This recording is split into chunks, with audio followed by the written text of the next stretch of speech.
কবরের চাপ থেকে কারা রেহাই পাবে?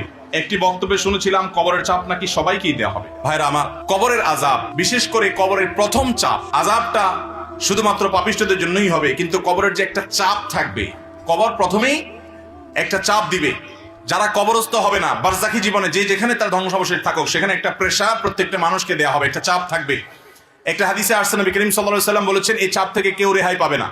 যদি কবরের চাপ থেকে কেউ রেহাই পায়, তাহলে সে সাদ ইবনে মুআজ রাদিয়াল্লাহু তাআলা একজন সাহাবীর কথা বলেছেন, তিনি পাবেন।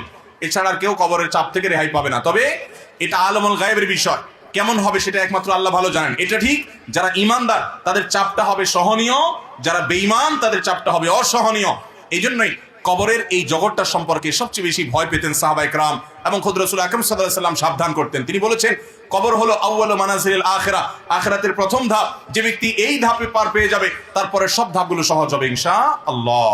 অতএব ভাইরা আমার, কবরের এই চাপ থেকে আসলেই কেউই রেহাই পাবে না। এমনকি মুসলমানদেরকেও, ঈমানদারদেরকেও চাপটা দেওয়া হবে, তবে তাদেরটা কাফের এবং পাপিষ্ঠদের চাইতে ভিন্নতর হবে, সহজতর হবে, কিন্তু হবে। সে হাদিস কিন্তু আছে, তার ধরন কেমন হবে সেটা একমাত্র আল্লাহ তাআলা ভালো জানেন। এই জন্যই কবরের এই জায়গাটা নিয়ে আমাদের সব সময় চিন্তা থাকা উচিত, পেরেশানি থাকা উচিত। বিশেষ করে কবরের যে আযাব হবে, সওয়াল জবাব হবে, এগুলো থেকে মুক্ত হওয়ার জন্য, বিশেষ করে আযাব থেকে বাঁচার জন্য আমাদেরকে কিছু আমল করতে হবে। যেমন যারা চগলখড়ি করে, তাদের কবরের আযাবের আশঙ্কা বেশি হয়। এই জন্য চগলখড়ি ত্যাগ করা, এটা কবরের আযাব থেকে মুক্ত থাকার জন্য পূর্ব শর্ত।